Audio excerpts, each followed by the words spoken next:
El misterio detrás de la historia de Abraham y Lot se separan. Ahora podemos ver en el primer capítulo llamado La bendición que pesaba demasiado. Abraham subió desde Egipto con más de lo que jamás había tenido. Su esposa Sarai caminaba a su lado. Su sobrino Lot lo seguía con paso joven y decidido.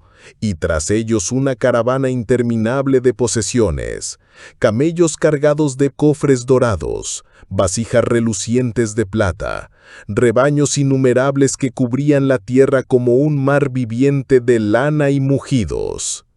La riqueza brillaba bajo el sol ardiente del Negev, el aire vibraba por el calor, pero el verdadero fuego no estaba en la arena, sino en el interior de los hombres.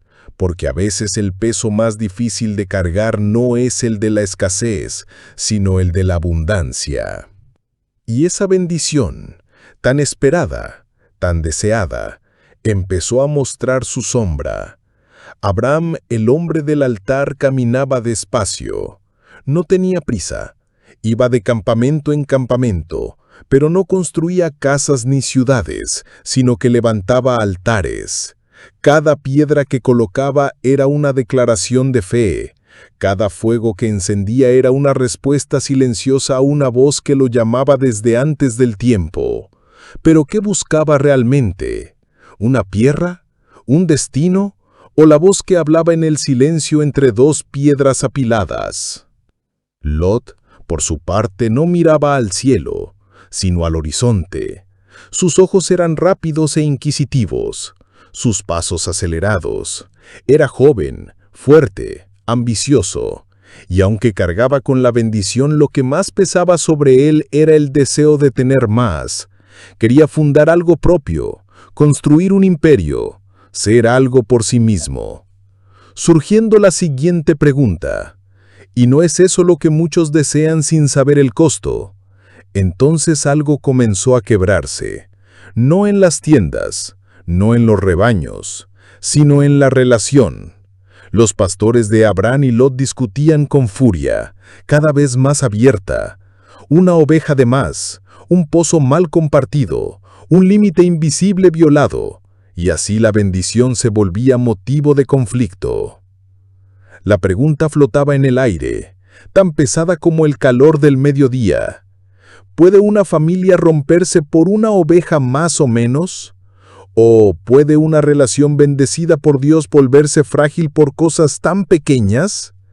Teniendo como respuesta que sí, cuando el corazón pierde el centro, incluso una oveja puede dividir lo que el tiempo unió. Abraham lo entendió, no necesitó gritar, no alzó el bastón, no exigió lo que por edad y llamado divino le pertenecía, porque Abraham no solo era un líder, era un adorador.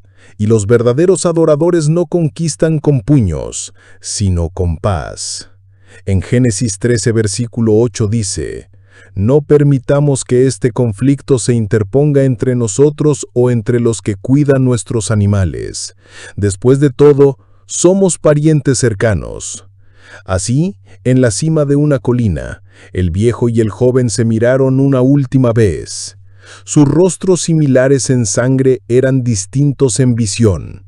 Uno veía tierra, el otro promesa. Uno apuntaba con el dedo, el otro con el corazón.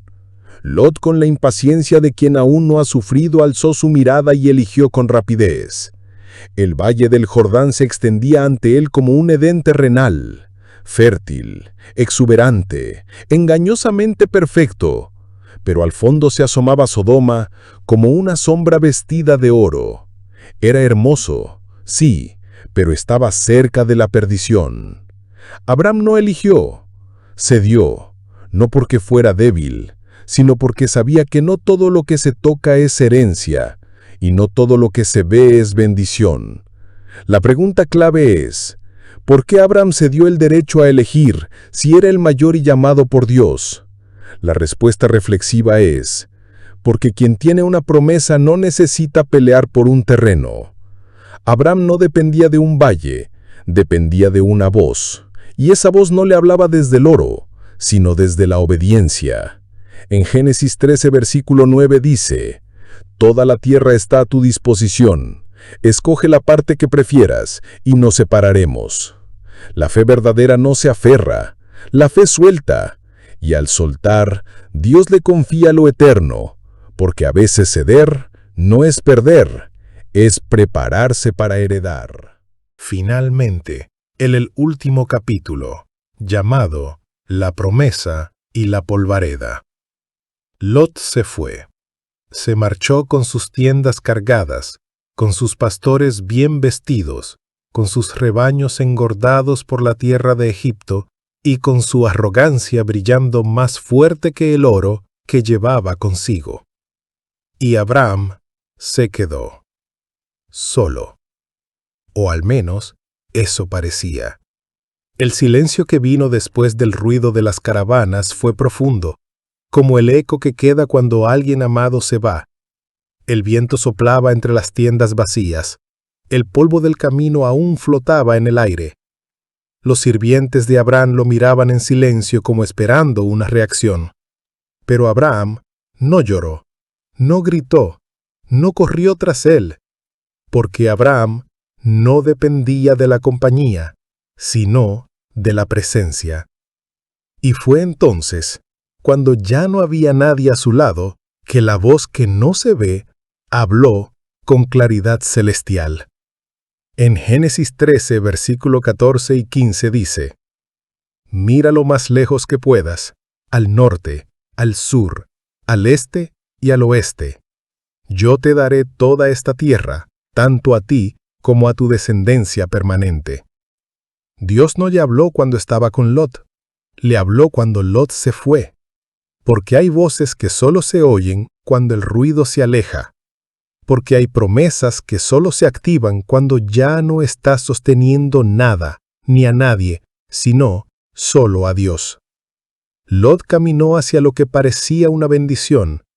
Abraham caminó hacia la sustancia de la promesa. Lot eligió una ciudad con nombre. Abraham eligió una voz sin rostro, pero con poder eterno. Entonces Abraham se mudó, pero no construyó una casa, no levantó una torre, no fundó un areno. Levantó un altar. Porque el verdadero hogar de un hombre de fe no está en lo que posee, sino en aquel que lo llama por su nombre. La pregunta clave es: ¿perder a alguien que amas puede ser parte del plan de Dios? Teniendo como respuesta reflexiva que sí, porque a veces, para que una visión se cumpla, ciertos caminos deben separarse, no siempre por enemistad, sino por propósito. Lot eligió por vista, Abraham eligió por fe. Y fue a Abraham, no a Lot, a quien Dios le mostró el todo. A veces lo que parece pérdida es liberación para recibir lo eterno. La reflexión final llamada el ojo que elige o el corazón que oye. Vemos que Lot alzó los ojos y eligió lo que parecía mejor. El valle del Jordán lo deslumbró como una joya mojada por el sol de la tarde. Era verde, fértil, exuberante como el jardín del Edén, dice la Escritura. Pero no sabía, no podía saber, que entre esas tierras también germinaba su ruina. Porque Sodoma estaba ahí, disfrazada de promesa, silenciosa, escondida, seductora como toda caída antes de su tragedia. Y Abraham, el hombre del altar, el peregrino de la promesa, cedió. No porque fuera débil, no porque no pudiera luchar. Cedió porque sabía que su herencia no dependía del terreno, sino del Dios que le había hablado entre estrellas y arena. Mientras Lot caminaba hacia lo que parecía un paraíso, Abraham miró al cielo, no con ambición, con confianza, porque quien tiene una promesa no necesita pelear por una parcela. Esta historia nos enseña algo que muchos aún no comprenden. No siempre el que escoge primero escoge lo mejor, porque lo visible puede engañar, pero la voz de Dios revela lo eterno. En Génesis 13, versículo 18 dice: «Así que Abraham mudó su campamento a Hebrón, y allí construyó otro altar al Señor. No una ciudad, no una torre, no una fortaleza.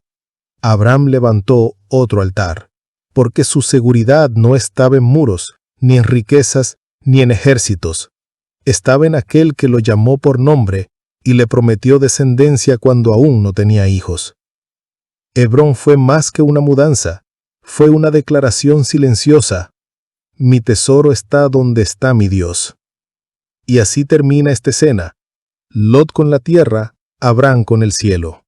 Y el altar como testigo de una fe que no pelea por ver, sino que espera por lo que aún no se ve. La pregunta final es, ¿estás eligiendo por lo que ves o por la voz que te llama? Tú decides. La paz sea contigo. No olvides de suscribirte para más videos.